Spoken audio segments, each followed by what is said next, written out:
प्रिय छात्रों, आज हम उत्तरी अमेरिका के बारे में चर्चा करेंगे। उत्तरी अमेरिका की आज हम जो सामान्य जानकारी है उनके बारे में थोड़ा बहुत चर्चा करेंगे कि उत्तरी अमेरिका में कौन-कौन से देश हैं और उनमें कौन-कौन से स्टेट हैं, और ये थोड़ी-सी इसके बारे में चर्चा करते हैं विस्तृत रूप से। ये देखिएगा, राजनीतिक दृष्टि से उत्तरी अमेरिका के 3 खंडों में बाँटा गया है। जो पहला है एंग्लो अमेरिका, दूसरा है मध्य अमेरिका और तीसरा है कैरिबियाई द्वीप। उत्तरी अमेरिका को राजनीतिक दृष्टि से इन 3 भागों में बांटा गया है। अब आप देखिए, एंग्लो अमेरिका में 2 देश आते हैं सिर्फ, संयुक्त राज्य अमेरिका और कनाडा। ठीक है, अब मैप में आप इसको देखिएगा।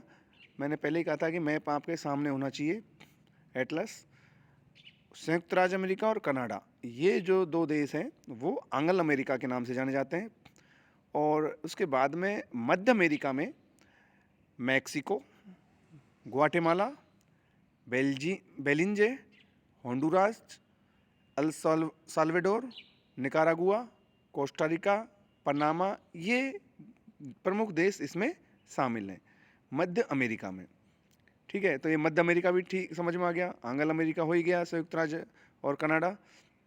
अब देखिएगा, जो कैरिबियाई देश हैं, जो कैरिबियन सागर के जो उसमें द्वीप फैले हुए हैं, उनमें क्यूबा, जमैका, हैटी, डोमिनिक गणतंत्र, बहामा, प्यूर्टो रिको, ये देश इसमें सम्मिलित हैं।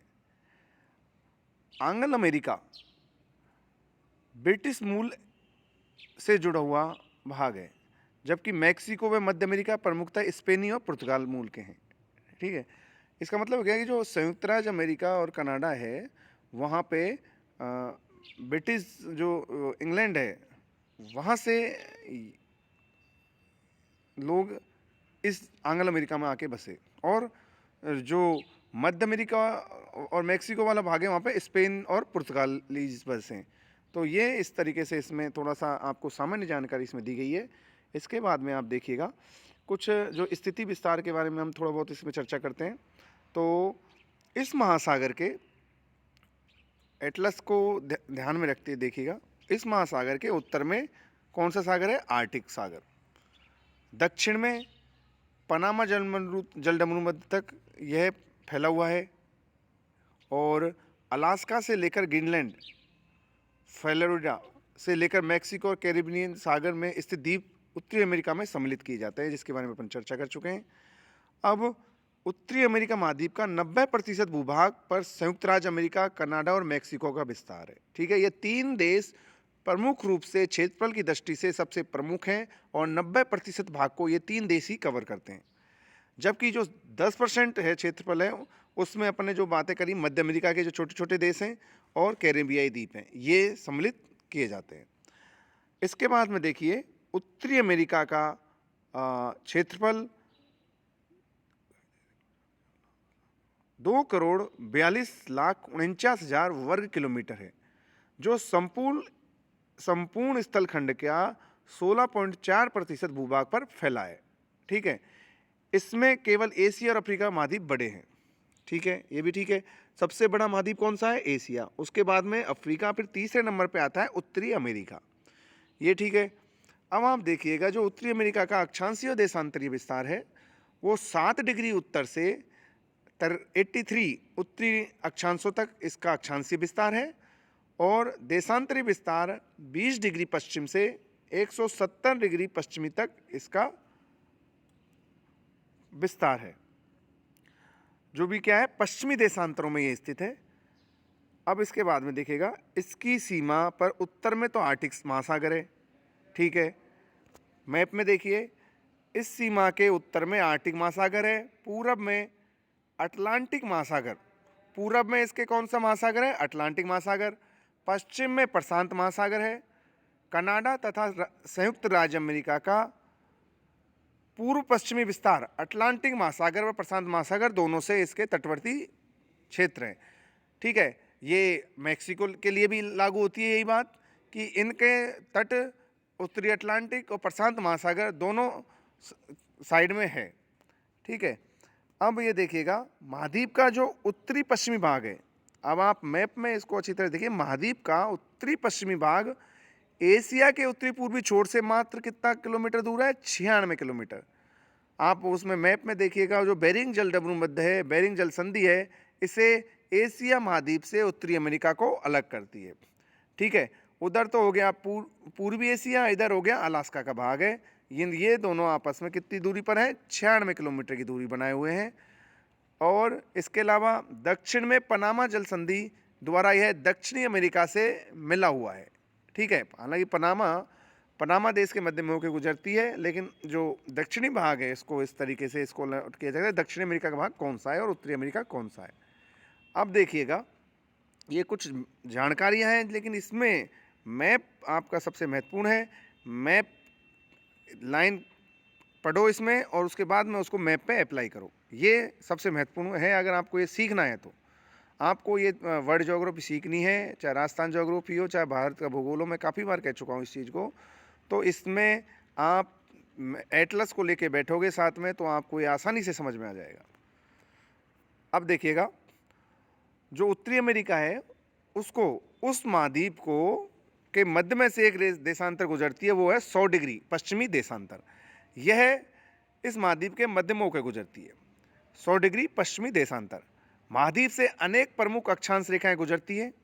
कनाडा का अधिकांश भाग 49 डिग्री उत्तरी अक्षांश से 66 डिग्री 30 उत्तरी अक्षांशों के बीच स्थित है। ठीक है, तो कनाडा कहाँ से कहाँ तक मुख्य रूप से फैला हुआ है? 49 डिग्री उत्तरी अक्षांश से 66.5 डिग्री उत्तरी अक्षांशों के बीच फैला हुआ है।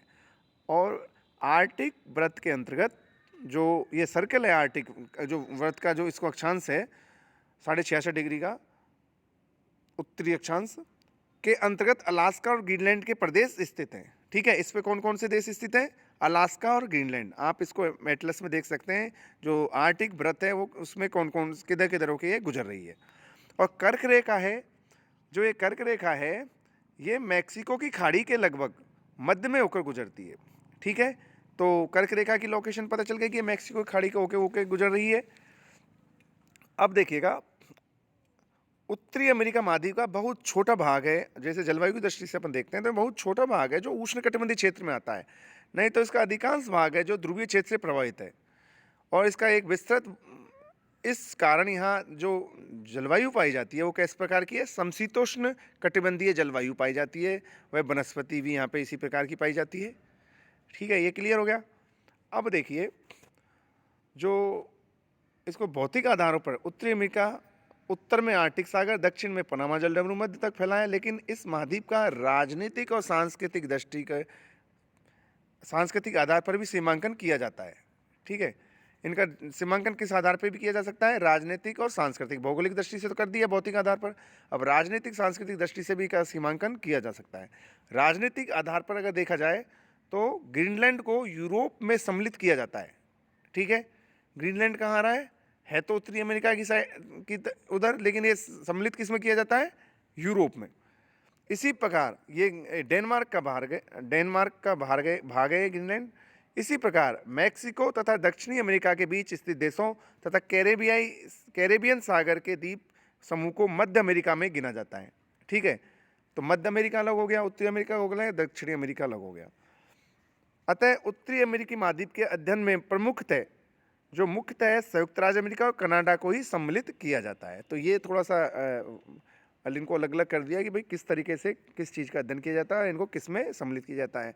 और शुरू में भी आप ये चर्चा कर चुके हैं कि ये देखो, एंग्ल अमेरिका, मध्य अमेरिका और कैरेबियाई द्वीप क्या होते हैं। कैरेबियाई जो द्वीप हैं वो वेस्ट इंडीज के नाम से भी जाने जाते हैं, द्वीप समूह के नाम से। अब इसके बाद में ये मैप है, देखिए मैंने मैप भी दिया है, इसमें पॉलिटिकल आधार पे है, इसको स्टेट वाइज भी बांट रखा है संयुक्त राज्य अमेरिका को। इनके ये देखो, कैलिफोर्निया पश्चिमी तट पे जो राज्य है कैलिफोर्निया है, और ये इधर देखिएगा जो मेन है, इधर न्यूयॉर्क, जो उत्तरी अटलांटिक सागर के तटीय क्षेत्रों में ये सागर हैं। मैक्सिको की खाड़ी की लोकेशन है, फ्लोरिडा प्रायद्वीप है, मैक्सिको देश, मध्य अमेरिका, वेस्ट इंडीज, कैरिबियन सागर, और ये हडसन की खाड़ी कनाडा में देखिए, अलास्का किधर है। ये सारी चीज़ें आप इसमें देख सकते हैं। आपसे ये पूछा जाता रहता है, अनिवार्य क्वेश्चन जो आता है मैप में दर्शाने के लिए भी, और जब आप ये क्वेश्चन आए तो ये मैप आपको बनाने होते हैं, तो थोड़ा इसका अध्ययन अच्छी तरह से करिए। रोज़ इसको कम से कम आप आध घंटे दिए मैप को, और नेक्स्ट देखिए, ये है प्राकृतिक उत्तरी अमेरिका का चित्र है। तो इसमें आपको ये पहाड़ियों के बारे में, नदियों के बारे में और झीलों के बारे में, खाड़ियों के बारे में, सागरों के बारे में, इसमें सारी चीज़ें बता रखी हैं। तो इस आधार पे हम देखते हैं, देखिए उत्तरी अमेरिका का जो आर्कटिक सागर है, इसमें जो इनको गौण भाग क्या क्या है देखिए, ब्यूफोर्ट सागर, बैफिन की खाड़ी, हडसन की खाड़ी, लेब्राडोर सागर। तो ये मुख्य सागर हैं जो आर्कटिक सागर की साइड में हैं। और अगर हम इधर देखें उत्तरी अटलांटिक सागर की साइड में देखें तो मैक्सिको की खाड़ी, सारागैसो सागर, कैरिबियन सागर, ये चीज़ें इधर की साइड, ये सागर इधर की साइड आते हैं इसके। और प्रशांत महासागर में कैलिफोर्निया की खाड़ी और प्रशांत महासागर ही है। तो इस तरीके से ये इसको चारों ओर से सागरों से घिरा हुआ है। और रॉकीज पर्वतमाला इसकी सबसे महत्वपूर्ण पर्वतमाला है, जो कि इस महाद्वीप के पश्चिमी भाग में स्थित है। और दक्षिणी पूर्वी भाग में अपलेशियन पर्वतमाला है। और इसके अलावा जो इसके मध्य भाग में है वो है बृहद मैदान है, ग्रेट बेसिन। और अलास्का की पर्वत श्रेणी और अलास्का का भाग भी इसमें दर्शाया गया है उत्तर में। यह संयुक्त राज्य अमेरिका का ही भाग है, अलास्का यूएसए का ही एक भाग है। और इसके अलावा इसमें आप ये देखिए, अब पॉलिटिकल जो मैप है इसमें भी मैंने आपको बताया था, इसमें एक ये मैप भी है। तो इसमें आप देख सकते हैं कि जो कि कनाडा को भी बांट रखा है इसमें। और ये देखो ग्रेट लेक्स झील भी इसमें बता रखी है। और देखो अलास्का को संयुक्त राज्य अमेरिका के साथ दिखाया है। ग्रीनलैंड है जो डेनमार्क है, डेनमार्क कहाँ है, यूरोप में। तो ये यूरोप का एक भाग है। तो इस तरीके से इसमें सारी चीज़ें बता रखी हैं। और ये आप थोड़ा सा इसका अध्ययन है उत्तरी अमेरिका का। और आप बुक में भी अगर देखोगे तो थोड़ा आपको इसमें समझ में आ जाएगा कि किस तरीके से पढ़ना है, क्या करना है। कोई ऐसी समस्या हो तो मेरे से आप संपर्क कर सकते हैं। धन्यवाद।